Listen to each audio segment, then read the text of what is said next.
Pepsi or Coke? Pepsi, yes.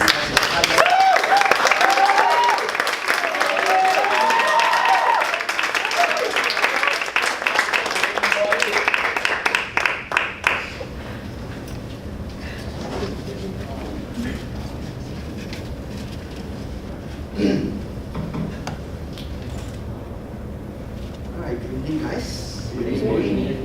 So today I'm talking about Pepsi or Coke. Now before I start my speech, I'd like to ask everyone a question. Pepsi. Guys, who here prefer Coke? Coke. Nice. Who here prefer Pepsi? Pepsi. Hey, not bad. Well, for me, I don't really care. Because to me, it tastes the same, they have the same color, they quenches thirst, they hydrate the body and makes us feel good on a hot, sunny afternoon. Now, to me, the rivalry between Pepsi and Coke are just mere marketing users. But from what I see between these, I see something like when people are given the choice of choosing two, they make a decision on what to choose. Right? Now,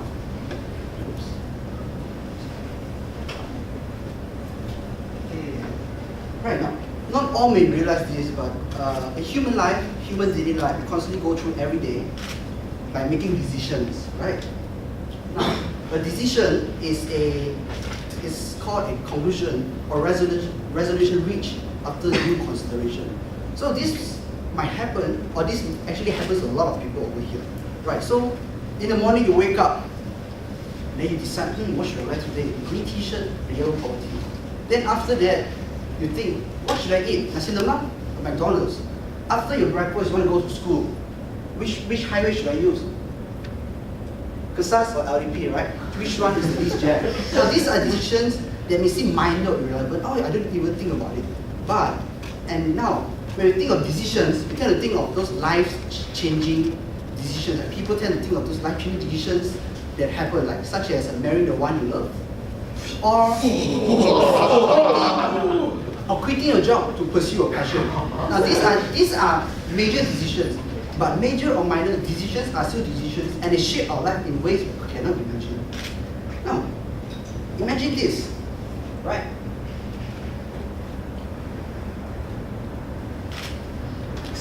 Right. So, imagine this, if Karl Marx thought that communism may not work at all, he will not publicize his work, what will happen? Right? Imagine another scenario. What if J.K. Rowling decided to give up after the publishers turned her down? Now, last scenario, what if you decided to study instead of procrastinate? Right. So these are decisions that we constantly face, and if we all know the outcome might have been different. If I have studied, I might score A's, but I procrastinated. What's the result? The results are very, very bad. Now, if J.K. Rowling had gave up, we wouldn't have Harry Potter, we wouldn't have Hermione Granger, we wouldn't have Ron Weasley in our lives. And if Karl Marx had gave up on his communism dream, we might not have so many wars. Right. From decisions comes something called indecisiveness. When you decide, and you can't decide between what to choose, that's called indecisiveness. It means you're stuck in a dilemma, you are stuck in a rut. Let me tell you a little story of mine. So recently, I'm doing the American degree transfer program. So recently, I got admitted to 2 universities in the US. After the initial phase of excitement and joy, I faced a very, very dire predicament. What happened? Because I had to choose between the 2 universities. They are equally good, but let's say my left hand, the university is my first choice. Of course, like any reasonable human being, I would just go straight away. I'll go this, my first choice university. But my second choice university, they offer good scholarship, good benefits, and they are very good for international students. Now I'm now torn between choosing both. And bear in mind, attending university is no cheap affair. Coming from a middle class family, I think that I have a responsibility to reduce my parents' burden. A little bit more expensive, slightly expensive, but the school I'm wanting to go, or a school that is cheaper, but maybe not I want to go. It's like choosing between the girl you love or the girl who loves you. That's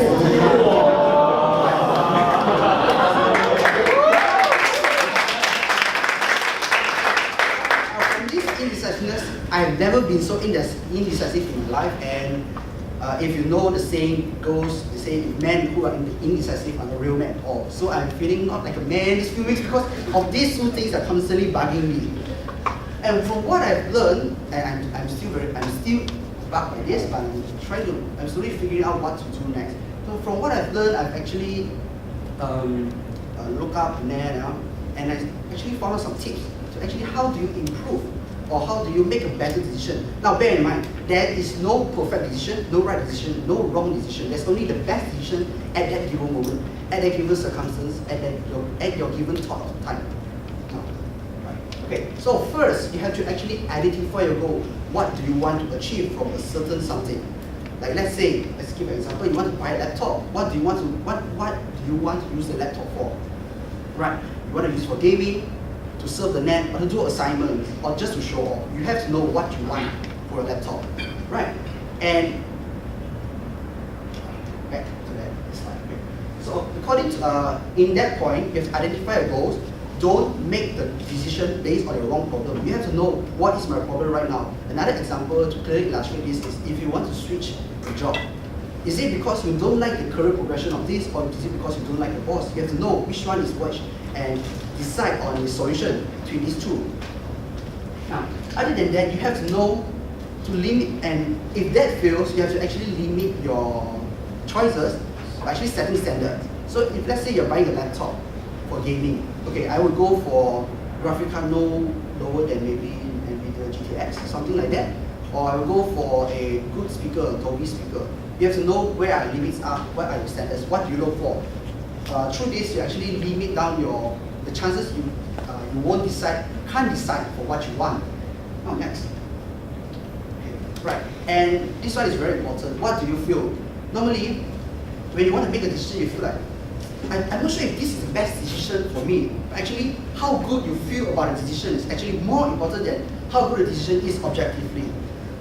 When you feel very good, after the decision, your actions, you'll have better action, better mindset, more positive attitude, and it's how you actually make a decision. It may be worse, it may be bad initially, but after you yourself, you think that it's good, and you have that self-fulfilling prophecy, you actually make that dream come true. Thank you. And also, do not rush. When you are making a decision, make yourself calm down, let your conscious mind absorb all the information, collect all the information, then take a break, go for a nap, maybe take your dog to a walk, grab a beer, hang out with some friends, meditate, play yoga. Just don't think about it. Then after that, the idea is to give your unconscious mind time to actually reconnect, reorganize your thoughts to actually make a better decision. Right now, after all this, after you make a decision, you have to actually analyze it. If this is after some time, if this is a good decision or if this is a bad decision. And when you analyze it, you actually know what is wrong, what is right, and you actually learn from it. And this is how we human beings actually learn from our mistakes. It's like this. Okay, so before I end my speech, I would like to say that making a decision is not as bad as it sounds, and it's actually a very integral part of our life. We are all making a decision. Like right now, we are making a decision of whether to listen to me or to daydream. Right? So that's the decision. And I hope you guys will think wisely on what to choose, Pepsi or Coke, or maybe none at all. Thank you.